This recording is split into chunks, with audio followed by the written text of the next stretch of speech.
주의 이름을 경외하는 자들에게, 이런 제목으로 요한계시록 강의를 이어가겠습니다. 요한계시록 속에는 천상에서 울려 퍼지는 하나님을 찬양하는 영광스러운 장면들이 여러 곳에서 기록되어 있는 것을 발견하게 됩니다. 이러한 장면은 우리가 존재하는 이유와 역사 속에서 하나님께서 행하시는 모든 위대한 일들이 바로 궁극적으로 이 땅에서와 그리고 영원한 하나님의 나라에서 하나님의 백성들로 하여금 하나님을 영원롭게 하며 영원토록 하나님께 영광을 돌리기 위한 목적에서 비롯되고 있다는 것을 우리들에게 상기시켜 주기 위함입니다. 그리스도의 궁극의 최후와 그리스도의 궁극의 최후의 승리와 하나님의 영원하신 나라와 그 통치, 하나님의 모든 언약의 성취로 모든 역사는 귀결됨을 우리에게 거듭 강조하기 위해서 계시록에는 이러한 하나님을 찬양하며 지극히 높이고 경배하는 장면이 반복해서 등장하고 있는 것을 볼 수 있습니다. 결국 모든 역사를 주관하시는 분은 하나님이시며 그 위대한 구속의 드라마를 완성하시는 분은 하나님의 아들 예수 그리스도이심을, 그리고 이 땅에서 복음을 전하고 끝까지 믿음을 지킨 성도들에게는 영원한 하나님의 나라가 상속됨을 예언하고 있는 것이 바로 요한계시록의 가장 중요한 주제라는 것을 우리는 잊지 말아야 할 것입니다. 자, 이러한 진리들을 우리가 기억하면서 이어지는 오늘의 본문을 보도록 하겠습니다. 15절에 그리고 일곱 번째 천사가 나팔을 불었다. 그리고 하늘 가운데서 큰 음성들이 일어났다. 말하기를 세상의 나라가 우리의 주와 그분의 그리스도의 나라가 되었다. 그리고 그분께서 세세토록 통치하실 것이다. 이렇게 기록이 되어 있습니다. 일곱째 천사가 나팔을 불매라고 말씀하고 있는데 바로 앞절에 14절을 보면 둘째 화는 지나갔으나 보라 셋째 화가 속히 이르도다 이렇게 기록되어 있습니다. 즉 일곱째 천사의 나팔을 불면 세 번째 화가 임한다는 의미죠. 세 가지 화가 무엇인지를 알려면 요한계시록 8장 13절과 9장 12절을 다시 볼 필요가 있습니다. 8장 13절에 보면 내가 또 보고 들으니 공중에 날아가는 독수리가 큰 소리로 이르되 땅에 사는 자들에게 화가 있으리니 이는 새 천사들이 불어야 할 나팔 소리가 남아 있음이로다 하더라.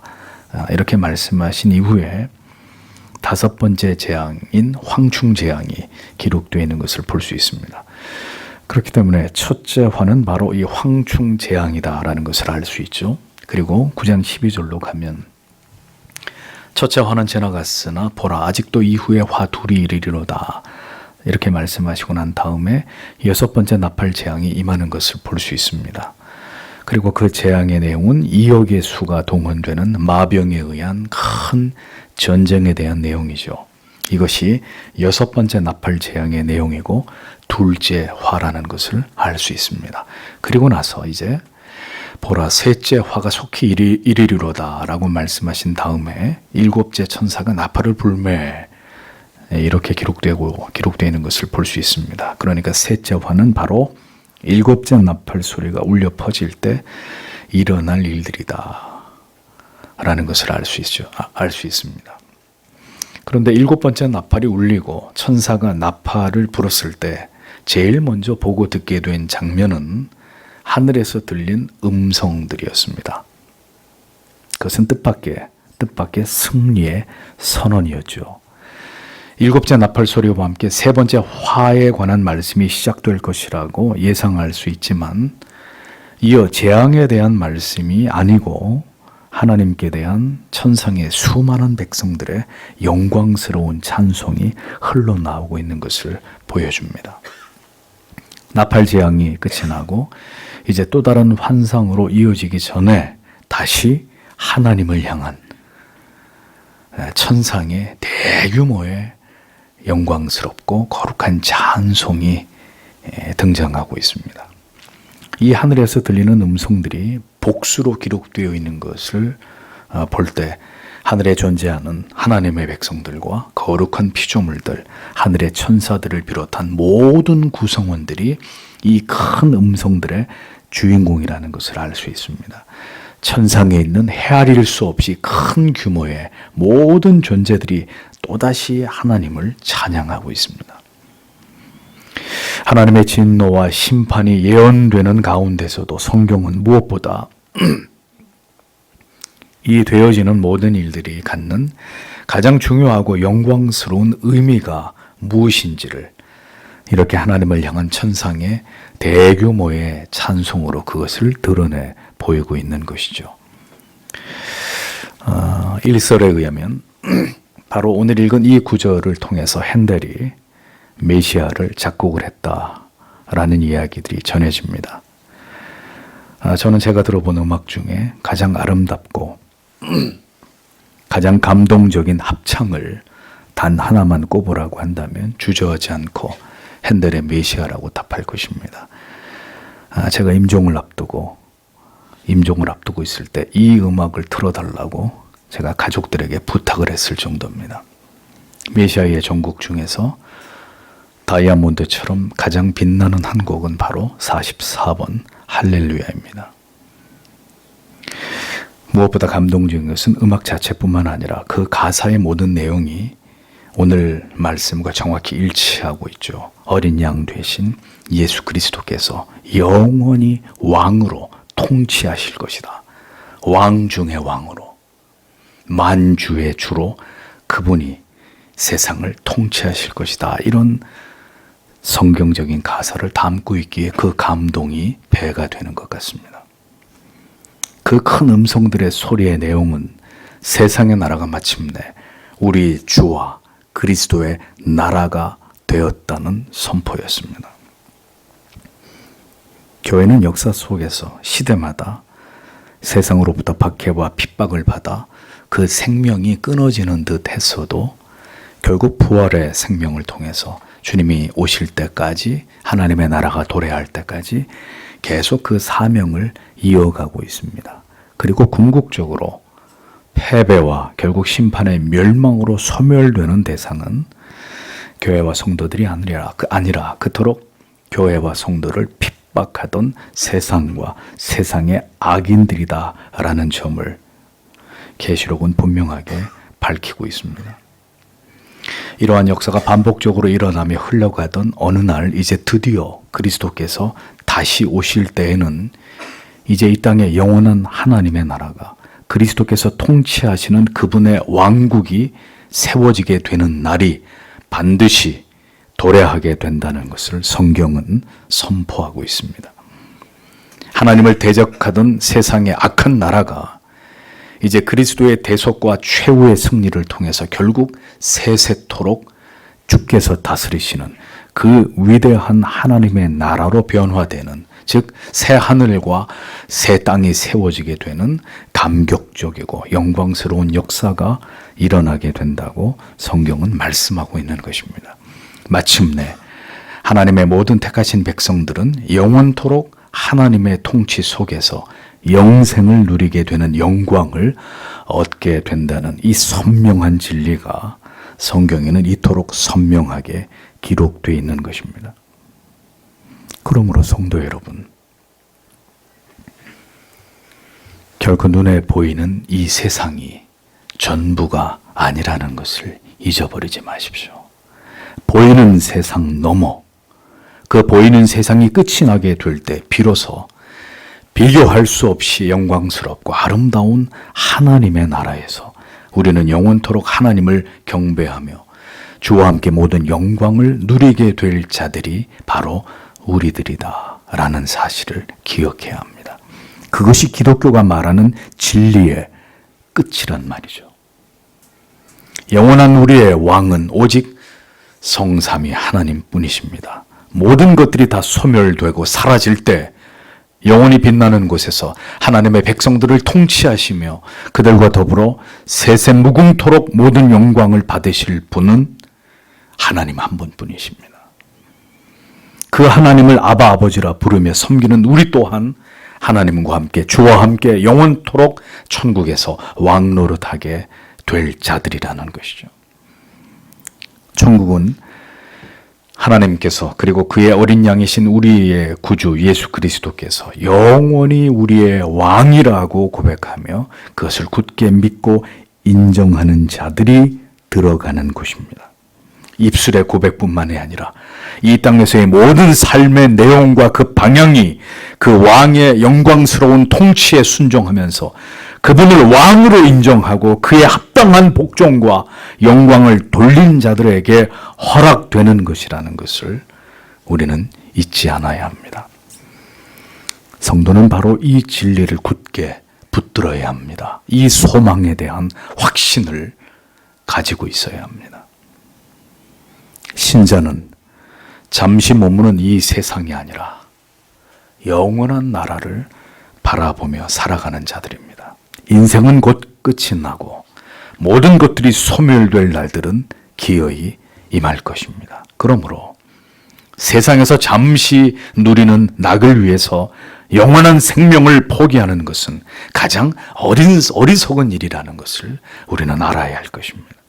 영원한 것의 가치를 소홀히 여기면서 이 땅에서의 삶에만 집착하고 매달리는 것은 무의미하고 무가치한 일이 아닐 수 없다는 것을 우리는 기억해야 할 것입니다. 영혼의 시간에 비해 한 경점과도 같은 이 땅에서의 짧은 삶에서 오직 육신의 낙과 자신의 안위만을 위해서 영원한 삶을 준비하는 일을 등한히 여기며 살아가는 사람은 결국 주가 통치하시는 그 영원한 삶에 초대되지 않은 자임을 스스로 증명하는 것일 뿐임을 잊지 마십시오. 그리스도께서 왕이 되셔서 다스리시는 그 영원한 나라, 우리는 그 나라에 대한 확고하고 분명한 소망과 확신을 가지고 이 세상을 살아가는 자들이 되어야 합니다. 이것이 우리의 신앙의 목적이 되어야 하는 것입니다.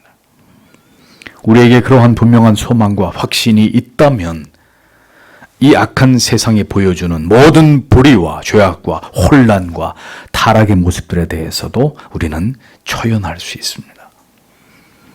세상이 점점 하나님을 멀리하고 극악함 속에서 멸망을 향해 서서히 가라앉고 있는 이 현실을 볼 때 우리에게는 오히려 영원한 나라를 더 분명하게 바라보고 소망하게 만드는 동기를 우리에게 더 분명하게 부여해주고 있다는 것을 우리는 생각할 필요가 있는 거죠. 그리스도의 나라가 도래하고 있습니다. 영원히 하나님께서 통치하시는 그 영광스러운 나라가 가까이 오고 있음을 성도는 언제나 잊지 않는 자들이 되어야 합니다. 내세에 대한 찬란히 빛나는 그 영광에 대한 소망, 그것이 있어야 이 땅에서의 모든 고통과 괴로움과 슬픔의 날들을 우리는 이길 수 있는 것입니다. 그 영원한 나라가 마침내 반드시 도래할 것이라는 믿음, 모든 순례자들은 그 믿음으로 환난과 박해의 폭풍 속을 뚫고 지나갔던 것을 우리는 잊지 말아야 할 것입니다. 이어지는 16절과 17절을 보십시오. 그리고 하나님 앞에서 그들의 보좌들에 앉은 24장로들이 그들의 얼굴들을 대고 엎드렸다. 그리고 그들이 하나님께 경배했다 말하기를 주 하나님 전능자시여 지금도 계시고 전에도 계셨던 당신이시여 우리가 당신께 감사드립니다. 왜냐하면 당신께서 당신의 큰 능력을 취해 오셨고 당신께서 통치하셨기 때문입니다. 이렇게 적고 있습니다. 요한의 환상은 다시 천상을 묘사합니다. 하나님 앞에서 각각 자기의 보좌에 앉은 24장로들이 하나님 앞에 엎드려서 하나님을 경배하고 찬양하고 있는 장면이 펼쳐집니다. 자, 성도 여러분, 우리는 성경에 등장하고 있는 천상의 예배와 찬양의 모습 속에서 하나님께서 받으시는 그것을 정확하게 배우게 됩니다. 하나님을 향한 예배는 이 24 장로들의 모습처럼 자신을 한없이 낮춤입니다. 지극히 높으신 존재 앞에서 삶과 두렵고 떨림으로 그 앞에 엎드리는 것을 뜻하는 것입니다. 이 시대의 교회가 말하는 소위 월십, 예배라고 하는 것은 지극히 하나님 앞에서 자신을 엎드리는, 자신을 낮추어 겸비하여 엎드리는 이 경배의 태도와 자세와는 상당히 거리가 있습니다. 그저 자신들이 좋아하는 음악과 리듬에 그리고 감정에 몰입해서 자기들을 위한 노래를 부를 뿐입니다.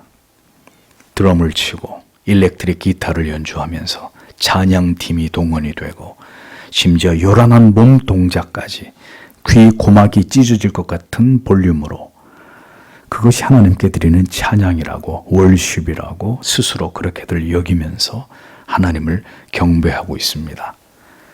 과연 그것이 이 숨막히는 하나님의 거룩하신 임재 앞에서 하나님을 지극히 높이는 그 행위와 닮은 꼴이라고 여길 수 있을까요? 누구를 위한 찬양이고 누구를 위한 예배입니까? 우리는 계시록에서 반복해서 보여주고 있는 이 천상의 예배의 장면을 통해서 우리의 예배가 어떠해야 하는지를 깊이 생각해 볼 수 있어야 합니다. 장로들은 과거에도 그리고 현재에도 큰 권능으로 세상을 통치해 오신 하나님께 대해서 감사를 드리면서 영광을 돌리고 있습니다. 왕 노릇하시도다 라고 번역된 원문의 의미는 통치해 오셨다라는 의미입니다. 즉 하나님께서 줄곧 과거로부터 지금까지 이 세상을 통치해 오셨다라는 의미입니다. 하나님께서 크신 권능으로 지금까지 하나님의 주권과 뜻과 섭리대로 이 세상을 다스려 오신 것에 대해서 24 장로들은 그렇게 고백하면서 하나님께 감사의 찬송을 드리고 있었다는 것입니다. 우리가 잊지 말아야 할 사실은 하나님께서는 어제나 오늘이나 동일하신 분이시며 그 기뻐하시는 뜻대로 그 권능으로 우리를 통치하고 지도하고 인도해 오고 계시는 하나님이시다라는 사실입니다. 하나님께서는 이 세상과 이 온 우주를 인류의 모든 역사와 그리고 이 시대를 살아가고 있는 하나님의 자녀들 한 사람 한 사람을 바로 이 자리에 있는 우리들의 모든 인생까지도 하나님께서는 섭리하시고 그 선하신 뜻 가운데서 지금도 우리를 통치하고 계신다는 것을 우리는 믿어야 합니다. 우리는 그 하나님의 권능 아래 그 위대하신 통치 아래 거하는 하나님의 백성들입니다. 교회와 성도들이 시대마다 박해와 핍박을 받으면서도 그 모든 고통과 괴로움 속에서도 그 신앙의 명맥을 이어가고 세상을 두렵게 만들었던 위대한 신앙의 업적들과 역사를 써내려 갔듯이 성도는 우리의 인생과 삶에서 벌어지는 그 모든 일들 속에서 오늘도 우리를 섭리하시고 보존하시고 인도하시고 통치하고 계시는 하나님이 우리와 함께하고 계신다라는 것을 믿어야 하는 거죠. 하나님이 주시는 모든 슬픔과 괴로움과 고통과 실패와 질병까지도 모두 하나님의 뜻을 이루시는 선하고 완전하신 계획이심을 믿고 그 모든 날들을 통해서 우리를 향하신 하나님의 선하고 완전한 계획을 이루시기를 하나님 앞에 기도하면서 하나님을 온전히 의지함으로 모든 역경을 이겨내므로 더 하나님을 굳게 바랄 수 있는 믿음과 은혜 주시기를 기도해야 되는 것입니다. 하나님은 결코 졸지도 주무시지도 않으시는 아버지십니다. 우리에게 어려움도 주시지만 반드시 그 가운데서 인내하며 그것을 극복할 힘도 주시는 분이십니다. 인생의 그 모든 시간 속에서 이 땅의 그 장구한 역사 속에서 하나님께서 정하시고 세우신 모든 계획과 뜻을 어제나 오늘이나 변함없이 그것을 성실하게 이루어 가시는 하나님은 전능하신 우리의 아버지가 되십니다. 그러므로 오직 우리는 그 하나님을 주목해야 합니다. 우리의 삶에서 일어나는 모든 일들은 단 한 가지 이유에서 비롯됩니다. 그것이 무엇일까요? 하나님을 전심으로 찾으라는 것입니다. 하나님을 온전히 바라고 하나님만을 의지하라는 그 하나님의 뜻이 우리의 삶 가운데 펼쳐지고 있는 것입니다. 우리의 마음을 오직 주께 고정하고 살든지 죽든지 우리 몸에서 그리스도만 하나님만 존귀케 되도록 우리의 삶의 이유와 목적을 하나님께 고정하기를 원하시는 하나님의 뜻이, 그 하나님의 섭리가 오늘도 우리의 삶에서 우리에게 일어나는 여러 가지 일들을 통해서 나타나고 있다. 우리는 그것을 기억해야 합니다. 하나님께서는 우리를 다스리시고 통치하시고 섭리하고 계시는 우리의 왕이십니다. 그러니까 그것을 진심으로 고백하고 인정하게 되기까지, 우리가 그것을 확신하고 결코 거기서 벗어나지 않게 되기까지 하나님은 우리 안에서 역사하십니다. 우리의 마음과 생각과 뜻을 움직여 가십니다. 하나님께서 모든 악인과 선인을 감찰하시고 상 줄 자에게 상을 주시고 벌을 주실 자에게 벌을 내리시는 분이십니다. 하나님께서는 그렇게 이 땅을 통치해 오셨을 뿐만 아니라 이제 그리스도의 제 이름으로 말미암아 완성될 완전하신 하나님의 나라에서 영생을 얻은 모든 하나님의 백성들을 영원토록 다스리실 것입니다. 여러분, 하나님의 통치와 사랑과 그 자비와 긍휼 아래서 여러분이 영원히 거하실 것을 생각해 보십시오. 이 세상에는 어떤 통치자가 세워지더라도 그가 우리를 행복하게 하거나 평안하게 하거나 우리를 기쁘게 하고 즐겁게 할 수가 없습니다. 세상의 나라와 임금들은 우리에게 고통과 괴로움을 줄 뿐입니다.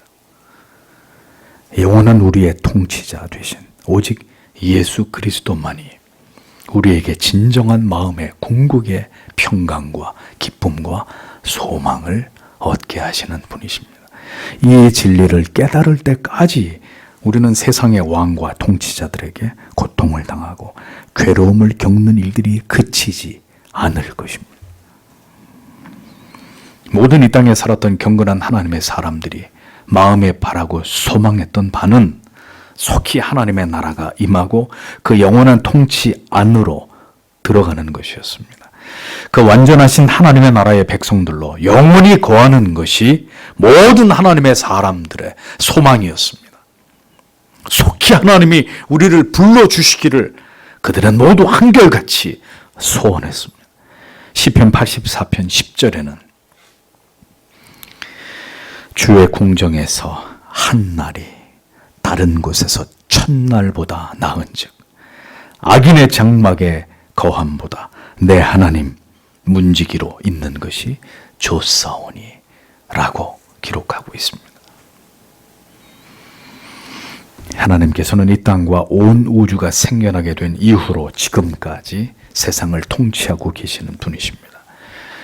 하나님에 대해서 성경이 힘주어 강조하는 바는 하나님은 홀로 영원한 통치자가 되신다는 사실입니다. 하나님만이 모든 존재하는 것의 기원이고 시작이고 그 끝이심을 성경은 말씀하고 있습니다.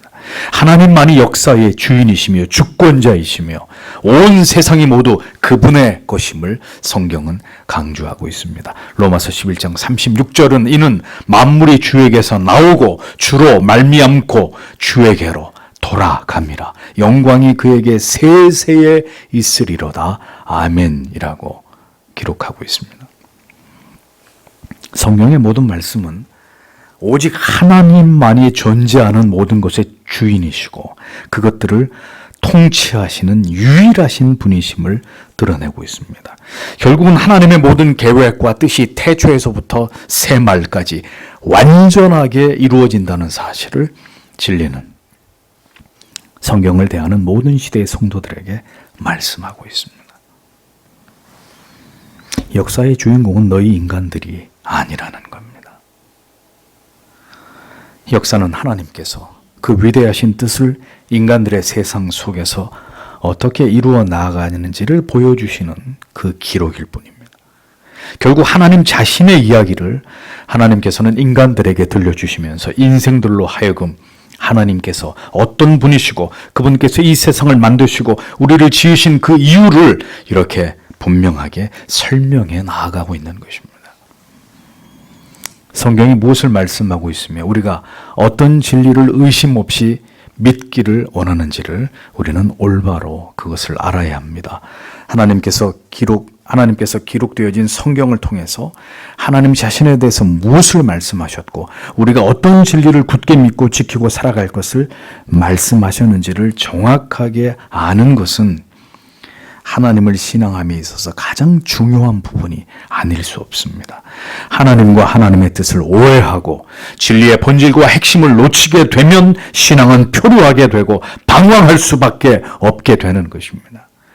신앙이 없는 것은 아니나 삶이 공허하고 허무해지는 것이고 진정한 영혼의 희락과 평강이 사라지고 참된 소망과 확신으로 채워질 수 없는 그런 삶을 이 땅에서 살아갈 수밖에 없게 되는 것입니다. 역사의 시작이 있고 끝이 있습니다. 우리의 삶도 마찬가지입니다. 태어남이 있으면 죽음이 반드시 우리 모두를 기다리고 있습니다. 선악간에 심판하시는 하나님께서 이 세상을 지으셨고 모든 만물을 다스리고 계시며 우리는 그 세상에서 잠시 살아가는 존재에 지나지 않다는 것을 언제나 생각해야 합니다. 영원히 사는 것은 이 세상이 아니라 영원하신 하나님의 나라임을 신자는 잊지 않아야 합니다. 18절을 보십시오. 그리고 이방인들이 분노했습니다. 그리고 당신의 진노가 임했습니다. 그리고 죽은 자들이 심판받고 당신의 종들인 선지자들과 성도들과 당신의 이름을 경외하는 자들, 작고 큰 자들에게 보상을 주실, 그리고 땅을 멸망하는 자들을 멸망시킬 시점이 왔습니다. 이렇게 18절에 직역을 하면 이런 의미가 됩니다. 이제 주의 재림의 때 일어나게 될 궁극의 하나님의 심판에 대해서 7번째 나팔에 대해서 계시록이 그것을 밝힙니다. 이것은 곧 24장로들이 하나님께 영광과 감사의 찬송을 올려드리고 있는 그 궁극의 이유가 되기도 합니다. 자, 이방인들이 분노했다고 적고 있습니다. 그들의 분노는 곧 하나님에 대한 분노이죠. 이방인들이라고 하면 하나님을 알지 못하는, 하나님을 거부하는 자들을 말하는 것입니다. 하나님에 대한 적의와 하나님의 통치를 거부하고 하나님을 거역하고 멸시하는 그 악한 자들의 악을 이야기하는 것입니다. 그래서 시편 2편 1절에서 6절은 이 같은 상황을 우리에게 떠올리게 하죠. 어찌하여 열방이 분노하며 민족들이 허사를 경영하는고 세상의 군왕들이 나서며 관원들이 서로 꾀하여 여호와와 그 기름 부음 받은 자를 대적하며 우리가 맨 것을 끊고 그 결박을 벗어버리자 하도다. 하늘에 계신 자가 웃으시며 주께서 저희를 비웃으시리로다. 그때 분을 바라며 진노하사 저희를 놀래어 이르시기를 내가 나의 왕을 내 거룩한 산 시온에 세웠다 하시리로다. 이렇게 적고 있습니다. 어떻게든 하나님을 부정하고 그 존재하심을 인정하지 않으려고 하는 자들의 분노가 마지막 때에 하늘을 찌르게 된다는 거죠. 하나님이 세우신 모든 창조의 질서와 절대적 도덕과 윤리의 기준들을 다 파괴해버리고 인간이 하나님의 자리를 찬탈하게 되는 어리석은 짓거리들을 절대로 멈추지 않게 될 것이라는 겁니다. 악인들이 더 극악해지는 일들이 일어난다는 거죠. 그들의 그 같은 어리석고 사악한 하나님에 대한 적개심은 결국 하나님의 진노가 그들에게 임하게 되는 정당성을 부여하게 되는 근거가 되는 것입니다. 하나님의 진노가 임하여 죽은 자들을 심판하신다고 이어서 기록되어 있습니다. 유기된 자들의 하나님을 향한 참남한 적개심의 끝은 하나님의 자비 없는 심판이 될 뿐입니다. 악인들에 대한 궁극의 심판이 도래해서 그들은 그들의 죄값으로 결국 영원한 멸망에 이르게 된다고 성경은 분명하게 말씀하고 있습니다. 죽은 자들과 동일한 의미의 사람들은 바로 이에 언급하고 있는 땅을 망하게 하는 자들입니다. 이방인들, 죽은 자들, 땅을 망하게 하는 자들, 다 같은 부류에 속한 사람들이죠. 땅을 망하게 하는 자들이란 이 땅을 죄악으로 더럽히는 일에 앞장을 선 자들을 가리킵니다. 거짓 선지자와 거짓 사도들, 거짓 교사들, 적그리스도를 비롯한 모든 사악한 사탄 마귀의 세력들을 모두 통칭하는 것입니다. 많은 영혼들을 미혹해서 진리가 아닌 것으로 인도한 자들, 그들 모두가 멸망에 이르게 될 것이라고 성경은 분명하게 적시하고 있습니다. 복음의 참된 진리가 아닌 것을 진리처럼 증거하고 많은 영혼들을 신앙의 곁길로 빠뜨리게 한 장본인들, 거짓의 것을 믿게 한 모든 자들도 결국은 모두 하나님의 두려운 심판을 피하지 못하게 되는 때가 도래한다는 것입니다. 때로소이다라고 번역된 부분에 사용된 원문의 의미가 바로 호카이로스라는 단어입니다. 이 의미는 바로 그때라는 뜻이에요. 바로 그때. 흘러가고 있는 보편적인 시간의 개념은 헬라어에서 크로노스라고 이야기하죠. 그러나 카이로스는 바로 그 크로노스의 시간 속에서 하나님께서 마침내 어떤 일이 일어나도록 정하신 그 시각, 그때를 의미하는 것입니다. 그때는 바로 심판의 날이죠. 모든 것이 드러나게 되는 때입니다. 이 땅에 존재했던 모든 자들의 삶과 그들의 정체가 벌거벗은 듯이 하나님의 공의 앞에 모두 드러나게 되는 바로 그때가 온다는 거죠. 그때로소이다. 그때가 임하게 될 때 그 일이 일어난다는 것입니다.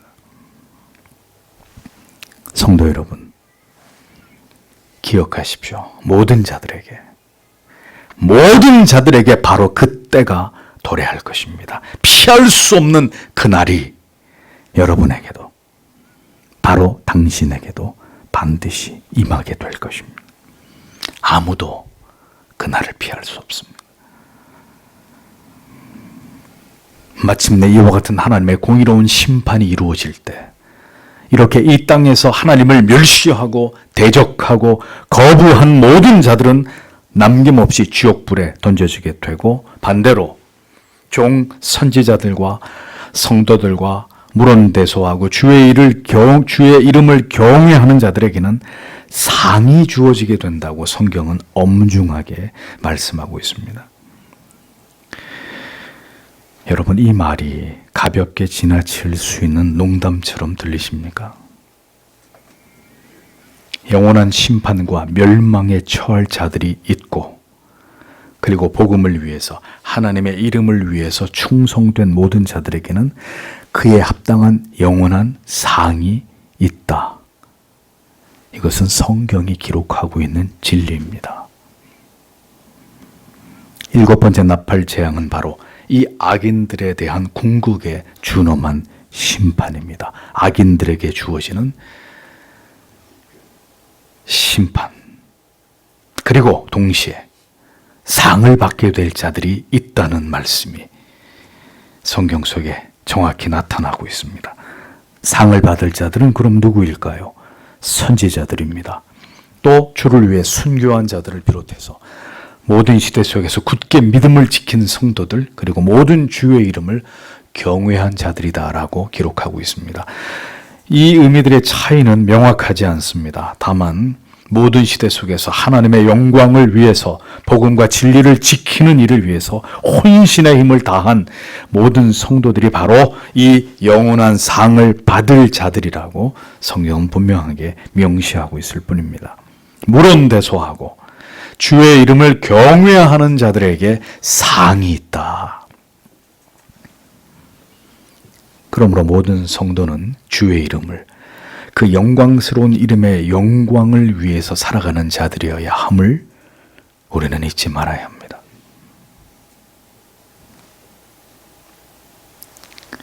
신자가 누구냐를 정의하는 것 어렵지 않습니다. 성경이 매우 분명하게 우리에게 그것에 대해서 말씀해 주고 있기 때문이죠. 신자가 누굽니까? 주의 이름을 경외하는 삶을 이 땅에서 살아가는 자들, 그들이 바로 신자들입니다. 그들이 바로 택하신 하나님의 백성들입니다. 하나님의 이름을 높이며 그 이름의 영광을 위해서 살아가는 자들로 하나님께서 인정하신 자들, 그것을 위해 세상에서 부르심을 입은 자들, 그것이 바로 성도의 정체성입니다. 그러므로 하나님의 이름을 위해 핍박을 받고 불이익을 당하고 아무리 우리의 삶이 분주하고 피곤할지라도 주께로부터 힘을 얻으면서 하나님을 예배하기 위한 우리의 삶의 목적을 성실하게 이루어가는 그들이 바로 하나님의 사람들이다 라는 것을 우리는 잊지 말아야 합니다. 건물이 수직으로 올라가는지를 다림줄을 통해서 알 수 있듯이 우리는 오늘도 이 진로로 우리의 신앙과 삶의 다림줄을 내려보아야 합니다. 나는 지금 그 이름의 영광을 위해서 하나님의 존귀하신 그 이름을 두렵고 떨림과 사랑함으로 높이는 삶을 내가 지금 살아가고 있는가? 나의 모든 삶의 이유와 목적이 하나님을 높이고 사랑함에 온전히 초점을 맞추고 있는지를 우리는 때때로 돌아보아야 한다는 것입니다. 왜냐하면 하나님께서는 반드시 주의 이름을 경외하는 자로 하나님이 우리를 여겨주셔야 하기 때문이에요. 왜? 그들이 영생에 이르는 상을 받기 때문에. 내가 내 스스로를 그렇게 여기는 것이 아니라 하나님께서 우리를 종, 선지자, 성도, 주의 이름을 경외하는 자들로 그들 중에 한 사람으로 하나님이 우리를 인정해 주셔야 되기 때문입니다. 이것이 언제나 주 앞에서 우리를 낮추어서 우리 영혼을 위해서 깨어있고 더 하나님을 경외하면서 사랑하면서 살아가게 하는 이유가 되는 것이죠. 그래서 여러분, 이 세상에는 두 종류의 사람만이 존재하는 것입니다. 하나님에 대해서 분노하며 진리를 대적하다가 영원한 지옥에 떨어질 자들과 그리고 그 이름의 영광을 위해서 하나님을 경외하는 삶을 살았던 영원한 상을 받을 하나님의 종들, 성도들, 그들입니다. 언제나 우리는 이 마지막을 생각해야 합니다. 이어 요한은 또 다른 환상을 묘사합니다. 19절에 그리고 하늘 가운데 있는 하나님의 성전이 열렸다. 그리고 그분의 성전 안에서 언약궤가 보였다. 그리고 번개들과 음성들과 천둥들과 지진과 큰 우박이 일어났다. 이렇게 기록되어 있습니다. 요한은 하늘의 성전의 문이 열리고 그 안에 언약궤를 보고 있습니다. 하늘에 있는 성전에, 하나님의 성전의 문이 열렸다는 것은 이제 이 세상의 끝이 이르렀고 그 마지막 때가 되었다는 의미입니다. 이것은 곧 세상의 마지막 때에 일어나게 될 일이기도 합니다. 언약궤는 하나님의 영원한 임재의 상징이며 자기 백성을 구속하실 것에 대한 하나님의 약속과 하나님과 그 백성 사이의 완전한 교제를 상징합니다. 또한 모든 언약을 신실하게 이루시는 하나님의 성품을 상징하기도 합니다. 그러므로 언약궤가 보이는 것은 모든 충성된 성도들에게 주시는 하나의 보상의 의미가 된다는 것을 알 수 있습니다. 하나님의 진노의 최후의 심판의 날에도 그리스도의 대속하심으로 말미암아 완성된 구속 사역으로 인해서 하나님의 사랑하시는 택하심을 입은 백성들에게는 영원한 하늘의 상과 영광이 그들에게 주어질 것임을 확신케 하는 이런 의미가 된다는 거죠. 양면성을 가지고 있는 것입니다. 성경은 하나님의 약속을 기록한 책입니다. 오래된 약속과 새로운 약속을 하나님은 성경을 통해서 말씀하셨습니다. 창세기에서 요한계시록까지 하나님께서 친히 하나님의 백성들과 약속하신 모든 것을 기록해 놓으셨습니다. 우리가 하나님을 경외하고 신앙하는 모든 근거는 무엇입니까? 하나님의 약속하심입니다. 하나님의 언약에 우리의 믿음이 근거하는 것입니다. 하나님의 모든 약속은 하나님에 의해서 이루어지고 마침내 완성된다는 것을 우리는 믿습니다. 그 믿음의 내용이 무엇입니까? 하나님께서 천지와 우주 만물을, 인간을 창조하셨다는 믿음이죠. 인간은 전적으로 타락하고 부패했으나 그런 인간을, 하나님의 백성들을 버려두지 않으시고 하나님의 독생성자 외아들을 우리의 죄를 위해 이 땅에 보내시고 그를 십자가에 죽게 하심으로 그 대속하신 은혜를 통해서 우리를 구원하고자 하심이 하나님의 멈출 수 없는 자기 백성들을 향하신 사랑과 긍휼과 자비하심 때문이라는 사실에 대한 그 믿음입니다. 우리의 행위와 노력이 아닌 오직 믿음으로 말미암아 의롭다 칭함을 얻게 되었다는 그 믿음이죠. 반드시 우리를 구원하시고 우리를 영원한 나라로 인도하실 것에 대한 믿음입니다. 택하신 하나님의 백성들은 영원한 천국에, 그리고 유기된 자들은 영원한 지옥불에 던져질 것에 대한 믿음입니다. 성도는 바로 이 모든 진리에 대한 이 약속들에 대한 믿음으로 말미암아 하나님의 자녀가 된 것이고 그 모든 약속이 마침내 이루어질 것이라는 확신과 소망을 가지고 이 세상을 살아가야 되는 존재들이라는 것입니다. 하나님의 언약, 하나님께서 말씀하신 모든 그 말씀들을 통해서 우리에게 주신 궁극의 모든 약속을 믿는 그 믿음은 우리의 신앙의 전부라고 말해도 과언이 아닙니다. 당신의 믿음은 무엇이요? 내 믿음은 하나님께서 약속하신 모든 말씀을 믿는 믿음입니다. 이렇게 답할 수 있어야 하는 거죠. 그러하기에 하나님의 약속을 상징하는 언약궤가 다시 이 영광스러운 환상 속에 등장한다는 것은 매우 의미심장한 것입니다. 오늘도 이 믿음을 지키면서 이 세상을 지나가고 있는 순례자들에게 어떤 고난과 핍박이 있어도 예수 그리스도께서 사망을 이기고 승리하심처럼 그 부활의 소망과 확신을 가지고 하나님의 언약을 굳게 믿고 붙들면서 최후의 승리를 향해서 나아가라는 힘찬 응원이 바로 하늘의 성전에서 보이는 언약궤의 모습을 통해서 우리에게 주어지고 있는 것입니다. 그 약속의 말씀을 굳게 붙드는 자, 마침내 하늘의 성전에서 그 하나님의 빛나는 영원한 나라에서 하나님을 배웁게 되는 영광을 얻게 될 것이라는 겁니다. 마침내 우리의 신앙의 실체이신 하나님과 어린 양 되신 예수 그리스도를 뵙게 되는 날이 반드시 우리에게 도래한다는 것을 우리는 믿어야 한다는 것입니다. 기독교는 전설이나 설화를 믿는 것이 아닙니다. 오늘도 성경에 기록된 이 모든 계시와 예언이 의심 없이 성취됨을 믿는 것입니다. 그러므로 성도 여러분, 의심과 회의에 결코 흔들리지 마십시오. 세상이 점점 악해가고 멸망을 향해서 나아가는 뚜렷한 징후들이 보일지라도 두려워하거나 낙심하지 말고 하나님의 영원하신 약속을 바라보십시오. 성경이 오늘도 우리에게 말씀하고 있는 바 그 영원한 나라를, 그 궁극의 영광을 바라고 소망해야 합니다. 이 땅에서 모든 것을 얻고 누리는 것에 마음을 두게 만드는 복음은 복음이 아닙니다. 그것은 유사 복음일 뿐입니다. 하나님이 아닌 사람과 세상의 가치를 높이는 모든 지식이나 이념이나 사상도 성경과 무관한 것임을 잊어버리지 마십시오. 그것을 쫓아가다가는 영원한 것을 잃어버릴 수 있습니다. 오직 하나님의 말씀과 우리에게 주신 그 언약을 붙드는 자들이 되십시오.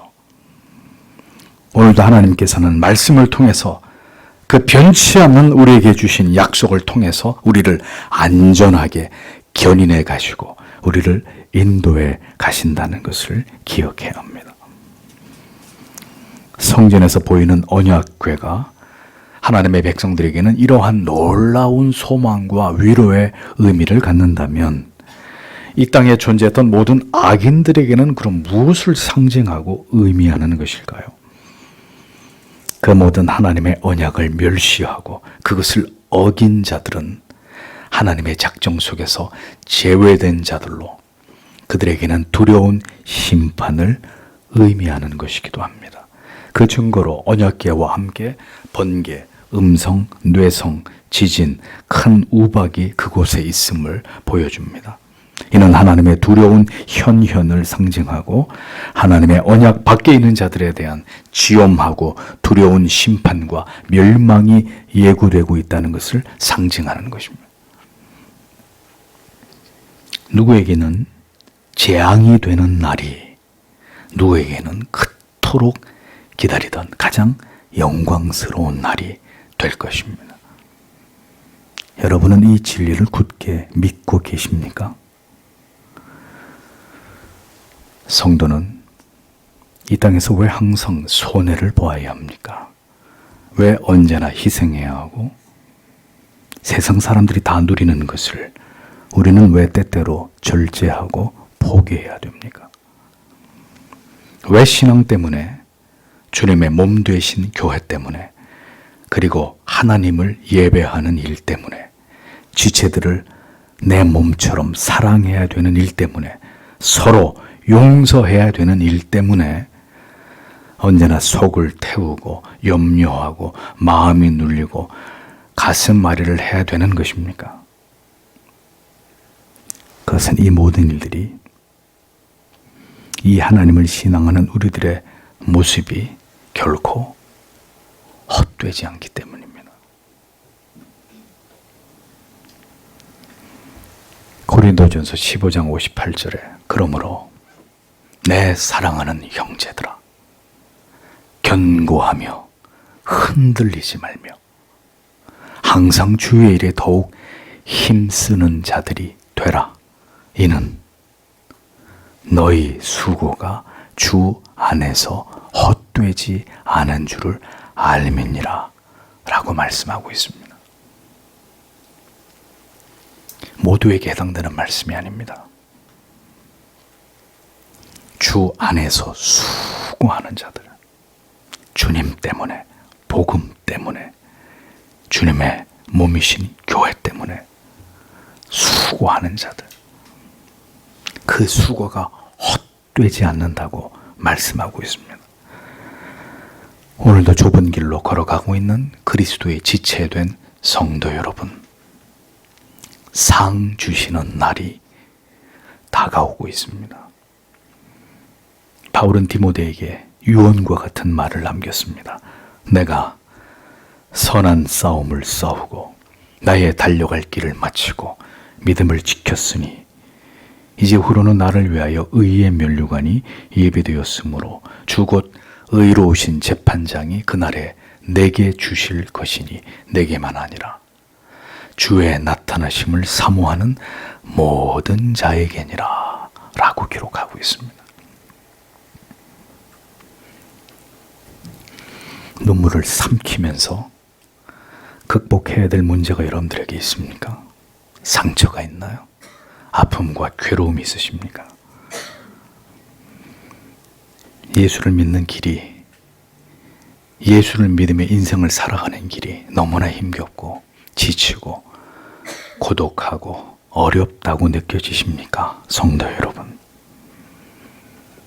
우리는 지금 싸우고 있는 것입니다. 우리는 선한 싸움을 이 땅에서 싸우고 있는 사람들입니다. 쉬운 싸움이 어디 있습니까? 쉬우면 그것이 싸움이겠습니까? 내 자신과 싸우고 세상과 싸우고 불신앙과 싸우고 의심과 싸우고 좌절과 숱한 낙심의 상황에서부터 주를 의지하여 싸워 나아가는 그 모든 날들이 우리의 인생입니다. 그래서 하나님이 그것을 귀하게 보시는 것입니다. 성도의 죽음을 귀하게 보시는도다. 그렇게 말씀하시는 까닭이 무엇이겠습니까? 믿음으로 살았던 삶이기 때문입니다. 오직 그 나라와 그 영광을 바라보면서 그 약속을 성실하게 이루시고 마침내 그것에 종지부를 찍으실 하나님만을 바라보고 견뎌오고 지나온 인생이기에 하나님이 그 성도의 죽음을 귀하게 보시는 것입니다.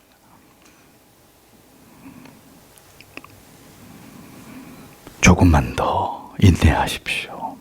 그의 나라가 가까이 오고 있습니다. 모든 경주가 끝이 날 시점이 다가오고 있습니다. 하나님이 모든 것을 선악간에 공의롭게 심판하실 그날이 속히 임할 것입니다.